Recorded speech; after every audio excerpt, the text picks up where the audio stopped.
man, this is the Bentley Flying Spur V8. Has a V8. From 100 to 200, here we go. What's up, ladies and gentlemen, and welcome to this POV review by AutoTopNL. My name is Max, and today we are here with the all-new 2021 Bentley Flying Spur V8. What a car, and what a spec. I mean, man, this is sick. This looks so cool. And I mean, I can remember the days, like a couple of years ago, when I was always complaining about not driving enough green cars and saying to you guys when I was reviewing a car, like, oh man, just give me one in green with a cognac interior or something like that, and I would be happy. Well, it seems like green is now kind of hot and happening. So we are driving more and more press cars in green. And of course, Bentley has a very special relationship with the green cars anyway. So if you do it right. So today I'm going to show you around this car, show you all the cool stuff on it, show you the magnificent spec we've got it in, and then we'll take it for a drive towards the Autobahn for a limited Autobahn because we have winter tires. So these are Pirelli Soto Zeros and they are limited at 270 kilometers an hour. So a little bit of an Autobahn run, but not all out like with the W12. But before we begin, don't forget to subscribe and hit the notification bell if you want to receive updates when we upload a new video. And check us out on Instagram if you like, at AutoTopNL. And check out our watch brand, which is called Ignition. Produced and designed in Switzerland with great specs for a great value. Of course, this one is green like the car, so that matches nicely. But if you're into watches at all and or you like it or you want to learn more about them, this is our Lugano diver, but we have more. Go check it out in the top right corner. So let's start with the spec. As I said, it is green. It is really green. This is actually called Barnato, and it is named after one of the original Bentley boys, Wolf Barnato. But this is actually racing green, but they renamed it in 2003 to Barnato. But this is also a solid color. You can see that it's not a metallic color. So I think that's combined with all the black accents you have on this car, like the flying B, the massive grille, everything in the front bumper, the surrounds around the headlights. I think that solid color really works on this car. At the front we also have this carbon fiber exterior package. As you can see, the front splitter here, the carbon fiber again looks really cool against that Barnato green car with those black accents. The front of this car is actually, it's quite imposing. The grille is really big, of course, and the car is very wide. It's like 2 meters wide. So it's a very imposing car, but at the same time it has that dignified Bentley feel. I don't know how they do that, but it's the aggression combined with the dignified Bentley look. It's really cool. The wheels, these are 21 inch. I really like these wheels. They are beautiful. They kind of remind me of those old Arnage and Bentley Brooklands wheel. They have those 5-spoke, 3 things in every spoke. It's really nice. Behind that we've got Bentley brakes, just regular steel discs. The Flying B also in black, a V8 badge right there, a nice black trim on the side, and as you can see we've got a carbon fiber side skirt with a Bentley logo on there. Beautiful, absolutely gorgeous. And at the rear we've got more black around the rear lights, trim in the bumper. We've got a carbon fiber piece right there as well. Black tailpipes. Is this because the key is in here or what is happening? We've got a little bit of a carbon spoiler even here. I mean, it's really cool. A carbon fiber on a Bentley, who knew? The Flying B in the rear lights, of course. Man, I really love this car. We've got these massively wide hips as well, with this super sharp crease. So beautiful. I think they absolutely nailed it. Okay, let's see how this works. There it is. So, the Bentley Flying Spur V8 has a V8, obviously. This is the 4-liter V8 bi-turbo with 550 horsepower, 770 newton meters of torque. Of course, the Panamera turbo engine, basically. This engine is in Audis, Lamborghinis, Porsches, Bentleys, but it does work in every car. Of course, you have the W12, and I think the W12 is more of a Bentley engine, to be honest. This works in this car very well, and as I said, it works in every car, but I don't know. If you have the W12 available and you're spending this kind of cash on a car, I would go for the W12, I think. Now, I want to show you a couple of things, two of which are part of the Mulliner driving package. We've got this beautiful oil filler cap, which is metal and not plastic, which is great. You can see a lot of bracing here, by the way, as well, because we have that 48 volt stabilization on the car as well. The other two things I wanted to show you. Let's go here first, the fuel filler cap, because that's also part of the Mulliner driving package.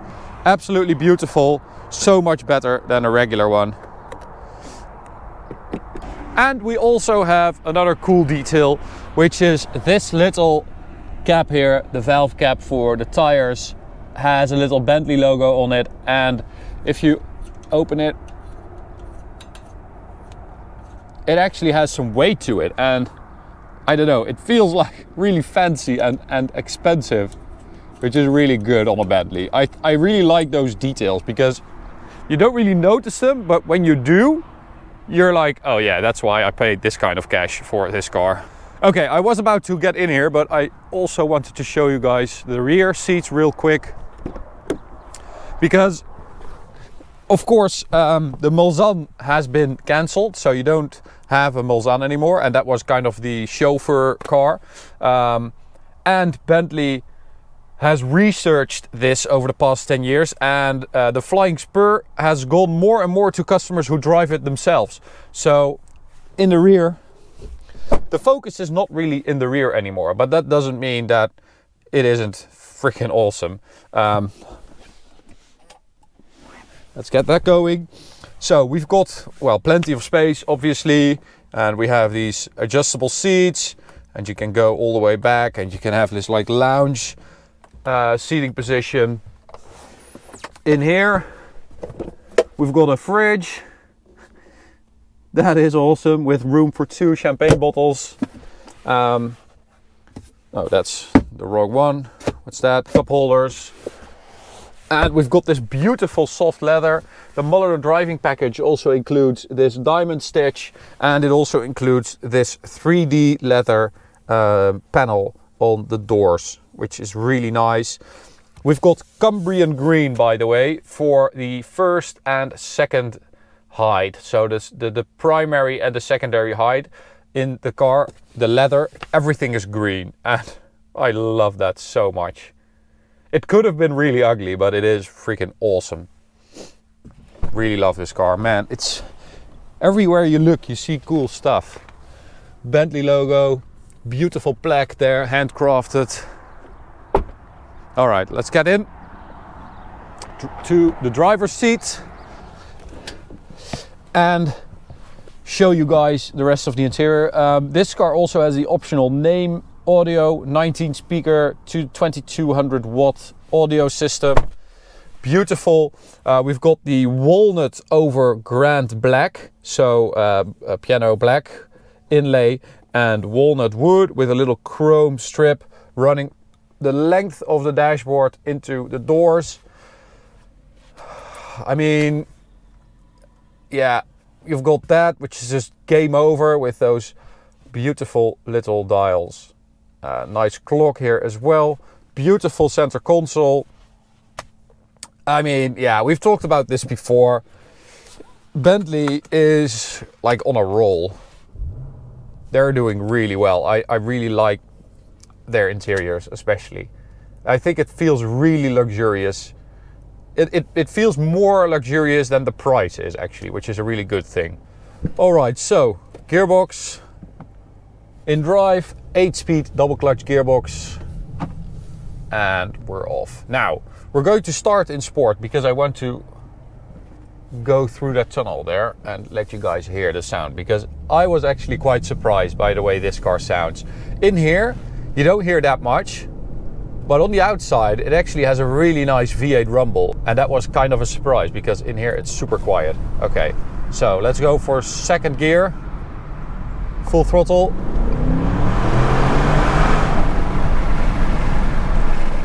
That's a good sound. I really like that. I think they've done a really good job on differentiating it from a Panamera, because that is much louder. Wat? Oh, even naar de sound studio. I think they did a great job in making it different than a Porsche.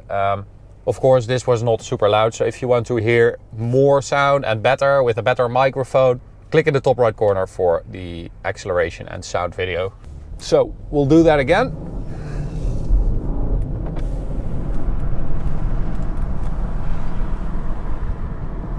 Second gear. Whew. It's very fast as well. So let's do a launch control as well. 0 to 100 for this Flying Spur V8. According to Bentley, 4.1 seconds. So let's see what that looks like. Oh yeah, that's a Porsche launch control for you.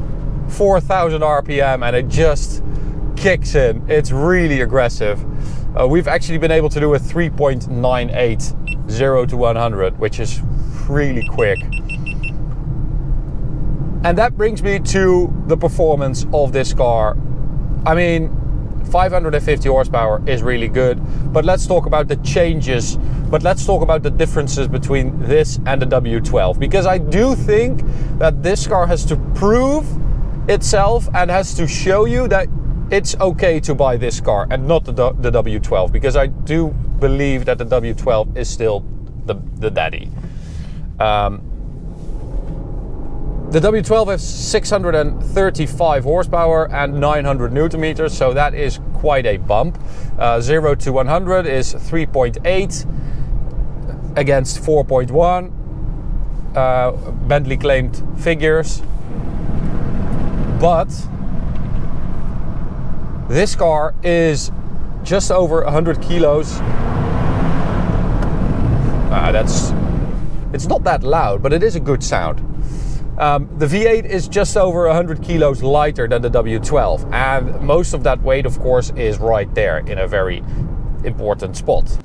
So this car should handle better relatively. I mean, it still weighs 2,330 kilos, so I'm not expecting it to suddenly be like a club sport version of the Flying Spur, but in theory you should be able to feel that, because all that weight is gone in one place.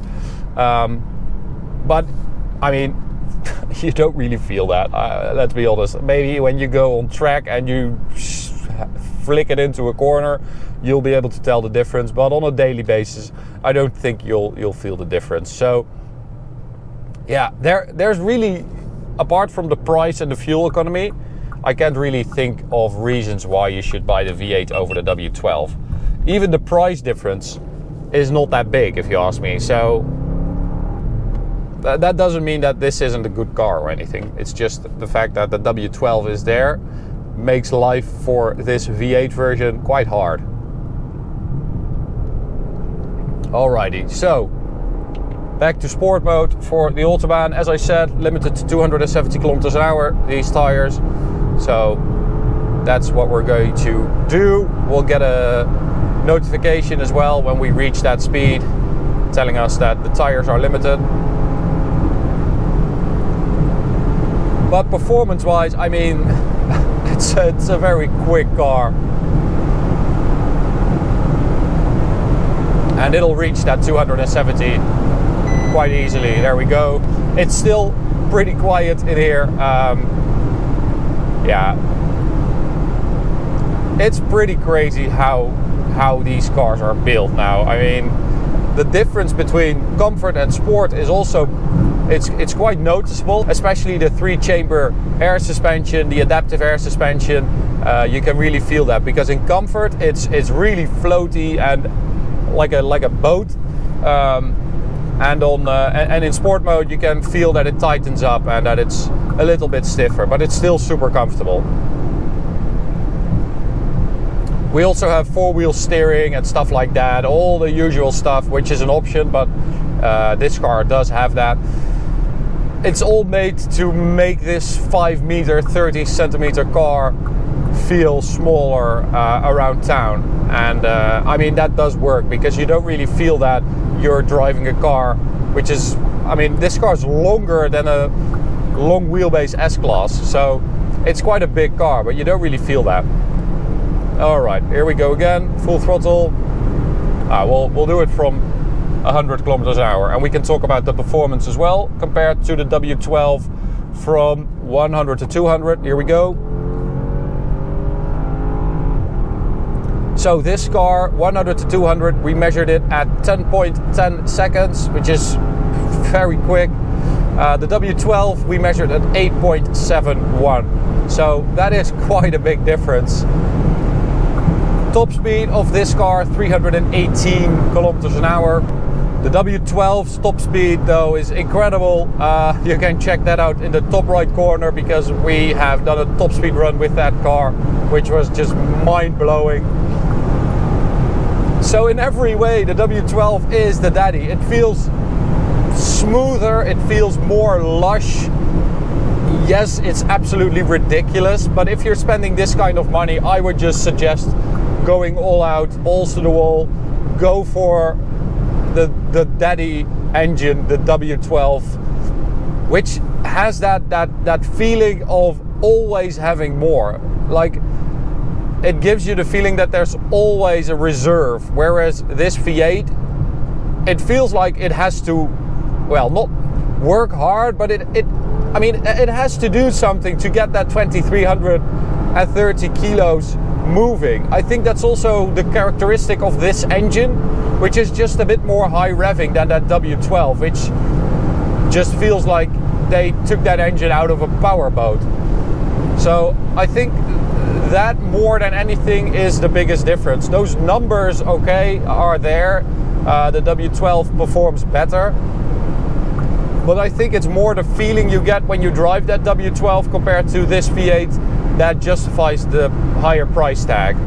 Maybe one of the biggest reasons why the W12 fits this car better is that the new one, the new W12 for the new generation Flying Spur and Continental, has been made specifically for Bentley. That is a Bentley engine, and this V8 in this spec, the 550 horsepower version, is in a lot of cars, in a lot of different brands, and the engine overall is in even more cars. So I think the W12 makes this car feel more special, and it deserves that, because it is a really, really special car. This interior is freaking awesome. The finishing in this car, all the metal stuff you touch, the stitching, the leather, everything feels so freaking luxurious and just beautiful. It's really a joy to drive this car, and yeah, I think I'm going to end with that. It just makes me happy driving this car, looking at all the wood, I mean, flipping the screen. I'm happier now than before I flipped the screen, so I think that's a good reason to buy this car as well. Okay, some consumer advice for you guys. Alright, I'm going to end it here. I hope you enjoyed it. You can subscribe by clicking the big button in the middle. You can also check out this video or go check out this playlist. See you at the next one. Bye.